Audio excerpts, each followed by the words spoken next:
Alors bonjour tout le monde.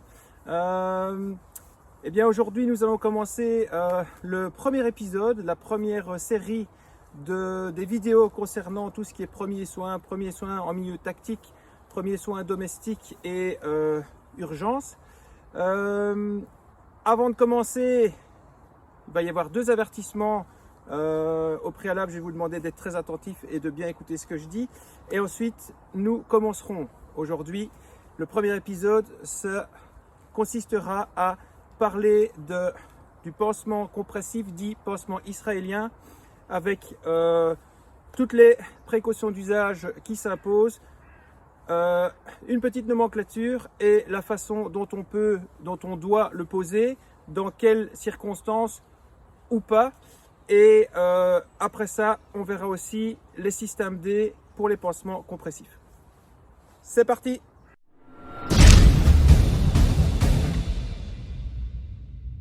Alors au niveau du premier avertissement, je tiens à préciser que les vidéos concernant les premiers soins que je vais donner ici, que ce soit en milieu domestique ou en milieu tactique, que ce soit en milieu civil ou en milieu dégradé, ne sont pas à reproduire à la maison sans avoir au préalable suivi une formation agréée, légale, d'un organisme reconnu auprès du gouvernement, de l'armée ou un organisme indépendant mais reconnu quand même.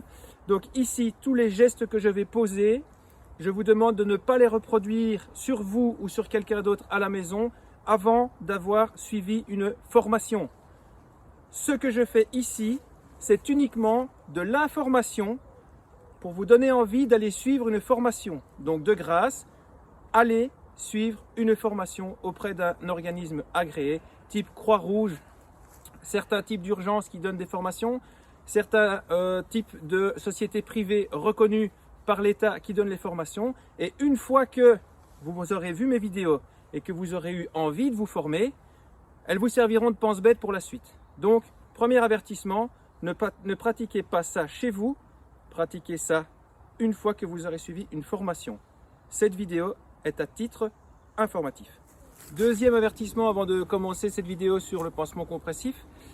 Toujours, je dis bien toujours, sauf si l'endroit où vous vous trouvez ne vous le permet pas, mais toujours avoir dans votre IFAK un Individual First Aid Kit ou votre trousse de soins avec vous, un équipement de protection individuelle en fonction de où vous travaillez, de ce que vous faites ou même de ce que vous avez décidé d'avoir dans le civil. Pour moi, il y a au moins 3 éléments de base à ne pas négliger, à savoir des lunettes de protection, des gants en latex, en nitrile. Je préfère le nitrile, je vous expliquerai pourquoi dans une autre vidéo, mais des gants de protection et éventuellement, si les besoins en imposent aussi, un masque de protection. Tout ça pour, en cas de contact avec le sang étranger, la salive ou tout autre liquide qui pourrait vous contaminer, eh bien au moins vous êtes protégé. Il faut savoir que dans certains types d'accidents et dans certains types de maladies, le sang, la salive, le liquide séminal et d'autres liquides sont transmetteurs de différents facteurs, de différents symptômes qui pourraient vous être préjudiciables. Donc toujours agir au minimum avec des gants. J'essaierai la plupart du temps de mettre des gants pour les vidéos. Si je ne les mets pas, c'est à des fins pratiques quand je filme et ce genre de choses pour ne pas devoir les retirer systématiquement. Mais quoi qu'il arrive, de grâce, mettez au minimum les gants, des lunettes, éventuellement un puff ou quelque chose qui pourrait déjà être une première barrière à tout ce qui est spit de salive, de sang et ce genre de choses. Voilà, les avertissements sont terminés. Vous savez maintenant que vous devez vous former avant de regarder mes vidéos et que celle-ci ne sert qu'à titre d'information et que vous devez avoir un équipement de protection individuelle à chaque fois que vous agissez. Un bon sauveteur est un sauveteur vivant. Alors, donc, le pansement compressif israélien, on va voir la nomenclature, l'emballage et les différentes parties juste après. Dans les buts, au niveau physionomie, ça sert à quoi? Ça sert à comprimer les vaisseaux sanguins pour faciliter la coagulation. Donc, deux types de cas. On a un saignement secondaire et donc on va venir mettre une compression directe avec la main d'abord et une gaze éventuellement stérile avant.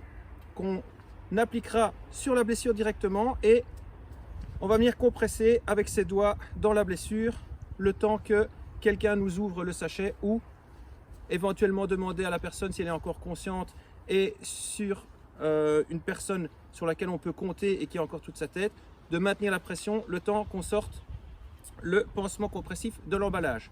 Donc, le but physionomique, c'est compresser les vaisseaux sanguins pour la coagulation.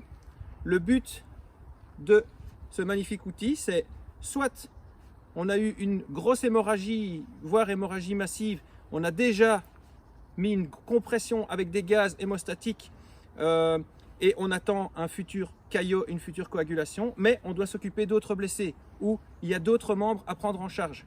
À ce moment-là, on va venir se faire seconder par ce bandage-là qui lui va prendre le relais pour la compression. Ça c'est le premier cas, on ne verra pas ici, on verra ça avec le TQ par la suite. Dans le cas d'une hémorragie secondaire, c'est-à-dire un gros saignement, eh bien, il va venir stopper le saignement par sa simple pression. On peut soit mettre le côté absorbant qu'on verra juste après, soit déjà mettre une gaz stérile et effectuer une première pression directe dans la plaie et ensuite venir appliquer la pression avec le dispositif de pression de celui-là. Donc, 3 buts. Premier but, stopper les saignements, compresser les vaisseaux sanguins pour une coagulation. Deuxième but, relayer l'opérateur qui doit aller s'occuper d'autres victimes en gardant la pression qui a déjà été effectuée avec une gaz pour des saignements importants. Et troisième but, stopper les saignements secondaires. Voilà, alors au niveau du pansement compressif dit pansement israélien, on a 2 grandes marques de référence. On a, bon, alors c'est toutes les 2 des marques qui ont été créées par l'armée, l'israélien pur d'un côté et le Olaes de l'autre.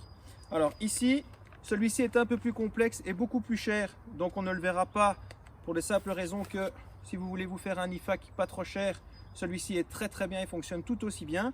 Maintenant, voilà, si vous voulez investir dans 2 bonnes marques, on a la première, donc c'est ici Olaes, et la deuxième c'est de Emergency Bandage. Voilà, ces deux-là, c'est vraiment la Rolls au niveau des pansements israéliens. N'en achetez pas d'autres. Il y en a qui sont bon marché, il y en a qui ont des dispositifs de serrage qui ne tiennent pas. Ça, avec ça, vous êtes sûr au moins d'avoir quelque chose de correct. Alors attention, quand vous achetez, que ce soit sur internet ou même ailleurs, vérifiez bien que les sachets sont vacuum, qu'il n'y a plus du tout d'air à l'intérieur, ils sont complètement compressés. Vous voyez ces deux-là. Ici, quand on retire, on a, hop, mon assistante me donne tout ça. On a le sachet qui est complètement compressé. Alors, n'oubliez pas pour vous entraîner et même pour pouvoir intervenir en urgence, éventuellement de déjà retirer le sachet une fois que vous l'avez reçu et que vous avez vu qu'il était bien sous vide, pour pouvoir avoir un ensemble ici homogène, tenu par un élastique et prêt à être posé sur la victime. Voilà, donc avec ces 2 marques-là, jamais de surprise, que de la qualité. Voilà, alors au niveau des tailles des pansements israéliens, on a essentiellement des 4 pouces et des 6 pouces. Ça correspond plus ou moins à 10 cm et 15 cm. Ici, ce sera forcément des plaies un peu plus petites, là des plaies un peu plus grandes au niveau de la jambe ou ce genre de choses. Néanmoins, ils ont sorti aussi au niveau des pansements israéliens, des pansements pour la zone abdominale, pour de plus grosses plaies ici, et qui serviraient à compresser également plus facilement. Et là, on est sur du presque 20 cm, voire plus. Donc il faut savoir que les 2 tailles standards, c'est les 4 pouces et les 6 pouces. Maintenant, au niveau du dispositif même et du pansement compressif. Donc il s'agit d'un pansement qui est stérile à la base, hein, forcément, non adhérent, donc il n'y a rien au niveau collant sur la peau. Alors ici, quand on l'ouvre, vous avez ce qu'on appelle une zone tampon qui est hyper absorbante et c'est là qu'on va mettre le centre de la blessure. Ça va. Il faut savoir que ici on a un applicateur de pression qui va rajouter plus ou moins en fonction des modèles et du type de serrage une pression de 15 kg en plus sur la plaie, donc c'est pas n'importe quoi, c'est vraiment de la qualité. Ensuite on a une bande qui est mi-élastique qui fait en fonction des modèles, 1,75 m et 3 mètres de long. Une fois que on a déroulé toute la bande, nous avons le dispositif de serrage qui se caractérise par des crochets en plastique. Voilà, donc ça, si vous voulez savoir si vous avez vraiment affaire à un vrai pansement israélien, eh bien, nous avons ici le dispositif de pression. Nous avons ici, on verra tout à l'heure, un petit autocollant qui nous dit bien que c'est de l'autre côté qu'on met la blessure. Nous avons ici la zone tampon ultra absorbante et après 1,75 m à 3 mètres de bande mi-élastique, nous avons les crochets. Alors ici, il a déjà servi plusieurs fois pour l'entraînement de mes hommes. Faut savoir que quand il est livré forcément compressé, mais semi-cousu. Donc, sous stress, vous n'aurez pas le problème de, si vous lâchez la bande, que tout se déroule. On verra tout à l'heure, il y a des endroits où, tous les 5 à 10 cm, il y a des micro-coutures qu'on va déchirer, qu'on va casser à chaque fois qu'on va enrouler le membre, mais qui vont permettre que si ce rouleau tombe, après 5 cm, il sera arrêté. Donc, pas de souci d'avoir ça dans la boue, dans la terre ou qui ne soit plus stérile. Voilà, donc ça c'était pour la taille des pansements, donc 4 pouces, 6 pouces, éventuellement 8 pouces, et pour le dispositif du pansement israélien. Alors petite chose encore, petite théorie avant de passer à la pratique. Donc il faut savoir que ces pansements israéliens sont reconnus et adoptés par l'OTAN depuis déjà pas mal de temps. Donc c'est des pansements qui sont aux normes de l'OTAN. On a différentes couleurs. Alors moi ici je n'ai que des verts parce que je travaille beaucoup avec les forces de l'ordre, mais les pansements verts, légèrement verts comme ça, ce sera plus pour un usage militaire, et les pansements blancs, entièrement blancs, ce sera plus pour un usage civil. Si vous achetez sur le net, vous pouvez également trouver des militaires qui sont en vente libre pour tout le monde. Voilà. Donc sachez juste que les blancs ne sont pas mauvais, c'est juste côté civil, et les verts côté militaire.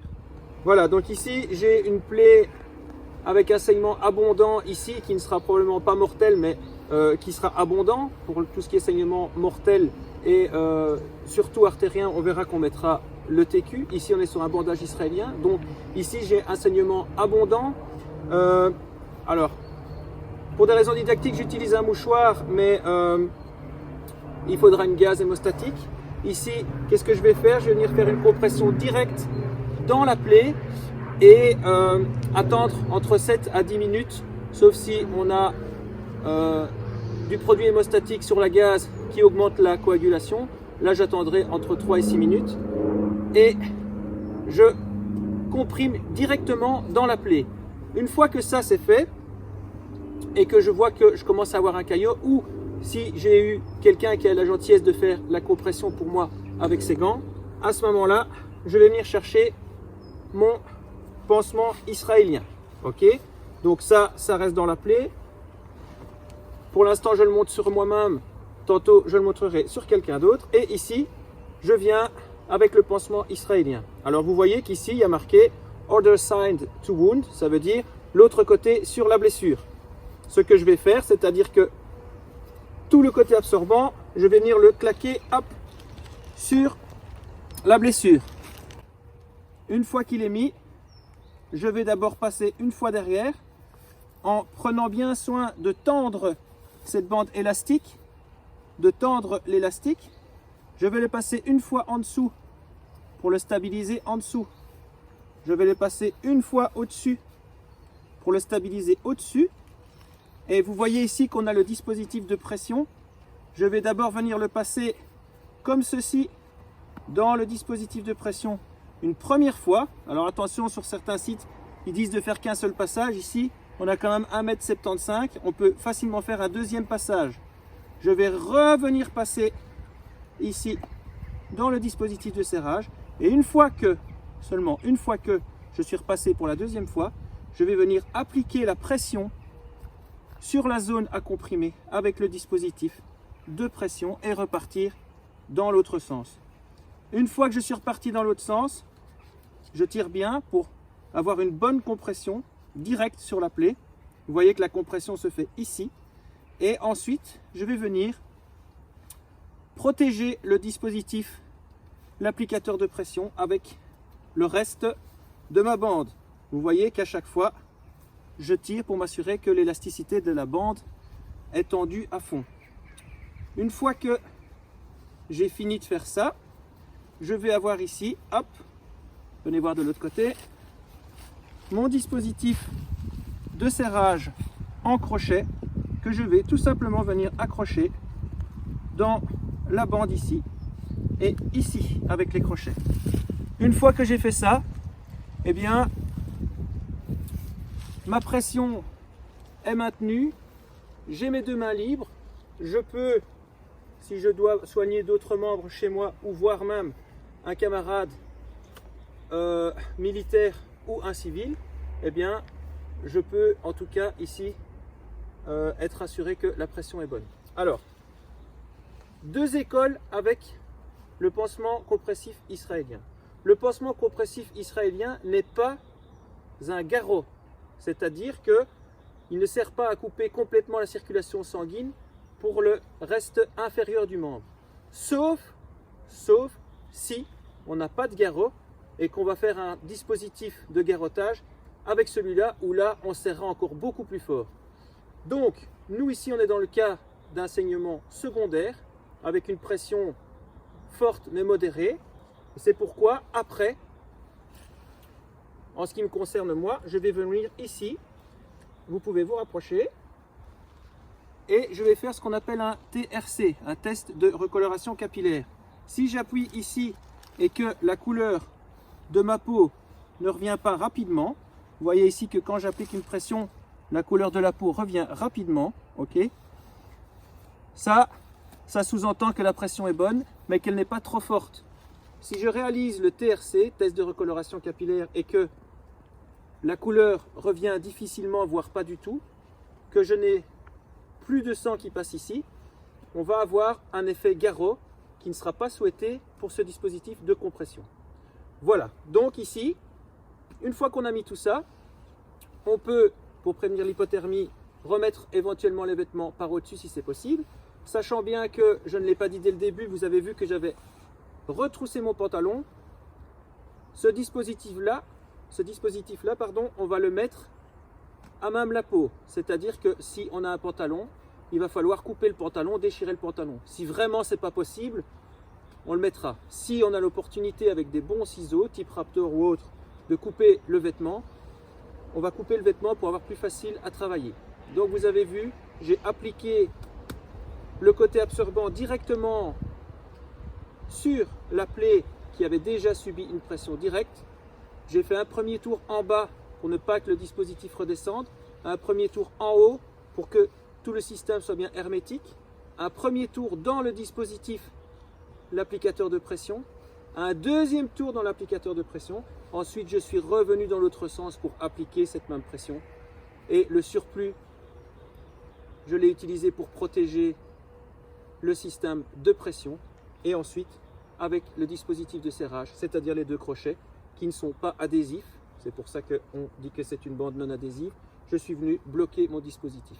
Et là, maintenant, si possible, je vais me coucher si j'ai rien d'autre à faire. Je vais même essayer de surélever le membre impacté par rapport au cœur pour qu'il subisse moins la pression artérielle. Et eh bien, je vais me protéger du froid et je vais attendre les secours. Voilà. Donc ici, ça a pris le relais sur ma pression manuelle. Et c'est ce que je lui demandais. Ah! Voilà. Alors ici, j'ai une hémorragie assez importante. Je viens directement mettre ma gaze dans la blessure et j'effectue une compression directe dessus. Alors, je vais tenter de relever le membre pour avoir d'une part plus facile pour travailler et d'autre part pour qu'il soit plus haut que le cœur, pour qu'il y ait moins de pression sanguine qui arrive. Donc, pour ce faire, je vais le mettre ici sur mon genou et je vais demander à la personne qui est encore consciente de bien pouvoir effectuer la même pression. Est-ce que tu peux effectuer la même pression que moi, s'il te plaît? Voilà, continue de bien presser le temps que je sorte mon bandage israélien. J'ai sorti mon bandage israélien, je suis prêt à poser le dispositif. Je vais venir appliquer la partie absorbante, comme je vous ai expliqué tout à l'heure sur moi, directement sur le dispositif. Tu peux lâcher et venir mettre cette pression. Une fois que j'ai mis la pression, hop, je vais venir tendre la bande ici, comme tout à l'heure, une fois en dessous, pour assurer le dispositif en dessous et pour pas qu'il redescende sur la jambe. Une fois au-dessus, pour assurer le dispositif au-dessus et pour que nous ayons vraiment un système hermétique au niveau de la blessure. Ensuite, je vais venir le passer une fois dedans, hop. Je continue de tourner. Je vais le passer une deuxième fois dedans, hop. Et seulement une fois qu'il est placé une deuxième fois dedans, je vais venir effectuer la pression vers l'arrière et le ramener pour augmenter la pression sur cette plaie. Une fois que j'ai mon applicateur de pression qui est verrouillé ici, avec le surplus de bande, je viens complètement l'entourer et je continue comme ça jusqu'à ce que j'arrive à la fin de la bande. Une fois que j'arrive à la fin de la bande, hop, eh bien, je vais utiliser les crochets, le dispositif de serrage, en mettant, hop, ici, dans la bande, d'un côté, et, hop, de l'autre côté, ici, dans la bande. Une fois que j'ai ça, mon dispositif est sécurisé, la pression est bonne. Maintenant, je vais demander au blessé comment il se sent, quelle sensation il a au niveau de son membre en dessous du bandage, et je vais réaliser le test de recoloration capillaire pour savoir si je n'ai pas fait d'effet garrot. Voilà, j'ai effectué une pression directe dans la plaie avec ma gauze. J'ai demandé à la personne blessée de bien vouloir maintenir la pression le temps de sortir le bandage israélien. J'ai surélevé le membre plus haut que le cœur. J'ai effectué mon passage en dessous, mon passage au-dessus, mon premier passage dedans, mon deuxième passage dedans. J'ai appliqué le dispositif de pression pour la pression directe. J'ai sécurisé le tout. J'ai demandé à la personne comment elle se sentait et j'ai effectué mon TRC. Je pense que la personne est conditionnée pour attendre les secours. Voilà, alors ici maintenant le bandage a été posé. Donc en attendant les secours, qu'est-ce qu'on va faire si les secours mettent du temps à arriver? Puisque évidemment ici, si on l'utilise en milieu militaire, voire même en milieu policier, lors de gros attentats ou on va dire d'incidents de grande ampleur, les secours vont normalement mettre plus de temps à arriver que prévu. C'est pour ça qu'on forme les militaires et les policiers et même les civils qui sont motivés. C'est pour conditionner les blessés avant l'extraction par l'ambulance. Alors bien sûr, une fois que j'aurai posé mon pansement compressif, eh bien toutes les 15-20 minutes, je vais réévaluer l'efficacité du pansement et l'état du blessé, à savoir est-ce qu'il se sent bien, est-ce qu'il est toujours conscient, est-ce qu'il est inconscient, etc. Et par la suite, je pourrais éventuellement, si j'ai des doutes, desserrer doucement le pansement compressif dans lequel, par exemple, on a une blessure avec une gaze hémostatique dedans pour voir si la coagulation a bien eu lieu. Auquel cas, si elle n'a pas eu lieu, il faudra resserrer le dispositif, peut-être mettre un deuxième dispositif. Ça, c'était une chose importante, la réévaluation du blessé. Dernière chose importante, et après on verra la pose du pansement compressif sur une tierce personne, en body aid, comme ça s'appelle. On ne met jamais de pansement compressif sur un œil. Donc tout ce qui est trauma à l'œil devra être géré par un eye shield, donc c'est-à-dire un bouclier oculaire, une capsule qu'on pourra faire soi-même ou qu'on pourra acheter, mais en aucun cas on effectuera de pression sur les nerfs et tout ce qui touche à l'œil. Ça, c'est dit. Alors ici, donc, on a vu l'application des bandages aux normes de l'OTAN et des vrais bandages compressifs dits israéliens. Il faut savoir qu'il y a des bandages compressifs qui n'ont pas de dispositif de pression. On peut également faire ça par exemple avec un peu de gaz hémostatique qu'on met directement dans la plaie. Ensuite, on va avoir 2 rouleaux de gaz normal, un rouleau de gaz pour rendre toute la blessure, on va dire, hermétique aux agressions de l'extérieur. Un deuxième rouleau de gaz qu'on va pouvoir venir mettre par au-dessus sans le dérouler pour pouvoir augmenter la pression. Et ensuite, après, une bande élastique traditionnelle. Il y a même des secouristes qui préfèrent agir avec la bande élastique traditionnelle et les 2 bandes de gaz et la gaz hémostatique parce qu'ils trouvent ça plus pratique en fonction de la longueur ou de la profondeur de la blessure. Au niveau système D, qu'est-ce qu'on pourrait avoir? On n'a pas grand chose de médical, c'est-à-dire qu'on sait que quoi qu'il arrive, ce ne sera pas stérile. Tant pis, ce sera géré à l'hôpital par la suite.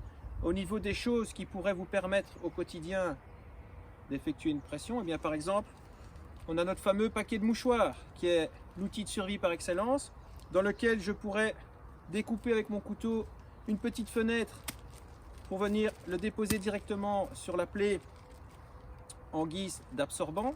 Je pourrais éventuellement utiliser un deuxième paquet de mouchoirs plein comme dispositif de mise sous pression ou des bouts de bois, peu importe, une petite bouteille en plastique, un journal, un petit carnet comprimé, quelque chose de dur qui va pouvoir augmenter par sa solidité et son volume la pression sur la blessure. Ensuite, qu'est-ce que je vais faire? Eh bien, je suis dans une cuisine, je vais utiliser du film alimentaire qui va être, encore une fois en premier soin, un système D génial pour rendre hermétique aux agressions extérieures une blessure, ou je peux utiliser, hop, mon rouleau magique de duct tape pour venir fermer la pression. Encore une fois, que ce soit avec un ou l'autre, ici on ne veut pas faire un garrot, donc on va toujours faire le TRC, vous savez ce que ça veut dire maintenant, après application du dispositif. Donc en système D, vous pouvez également découper des bouts de vos t-shirts, arracher des bouts de t-shirts pour les mettre dans la plaie, faire la compression directe. On va toujours commencer par cette compression directe. Et ensuite, une fois que la coagulation aura pris, ou si on doit se libérer pour s'occuper d'autres personnes, on va venir rajouter une pression supplémentaire avec un objet, bien sûr, qui ne fait pas mal et qui est suffisamment dur. Et ensuite, venir resserrer le tout avec notre duct tape, notre fil alimentaire ou, si on n'a pas d'autre chose, des bandes de vêtements qu'on aurait déchirées. Ça, c'est pour tout ce qui est système D efficace. Voilà, donc c'est ici que s'achève la vidéo, la première vidéo d'une longue série sur les premiers soins en milieu tactique, en milieu dégradé ou en milieu domestique. Alors, ici encore une fois, n'oubliez pas ces fameux avertissements que sont la pose d'un équipement de protection individuelle avant toute chose et évidemment le fait de ne pas pratiquer, de ne pas reproduire ce que je vous ai montré ici sans avoir suivi une formation donnée par des professionnels, une formation légale au préalable. Voilà, on était sur les pansements israéliens, pansements compressifs. N'oubliez pas que avoir ça dans une voiture, avoir ça dans un petit IFAC, avoir ça dans une trousse de soins à la maison, ça peut, si pas vous sauver la vie, en tout cas, vous êtes d'une grosse utilité en attendant les secours qui parfois sont débordés et malheureusement ne savent pas toujours répondre à tout le monde en même temps. Voilà, si vous avez aimé, un pouce vers le haut comme d'habitude. Si vous auriez voulu que je donne ça d'une autre façon avec peut-être un aperçu plus théorique avant sur papier ou sur tableau, tout est faisable. Et puis bon ben voilà, si vous avez des questions, n'hésitez pas à me les poser. Je rappelle quand même que je n'ai pas appris ça tout seul dans mon garage. Moi-même, j'ai été me former. Je me suis formé via les forces de l'ordre. J'ai des brevets fédéraux. Je me suis formé via le civil au niveau d'organismes reconnus. Donc, je ne donne pas ça n'importe comment, j'espère en tout cas. Et je donne ça en connaissance de cause. Le but ici, c'est de vous sauver, c'est de sauver les gens. Et la première chose pour vous sauver, c'est de suivre des formations. À plus.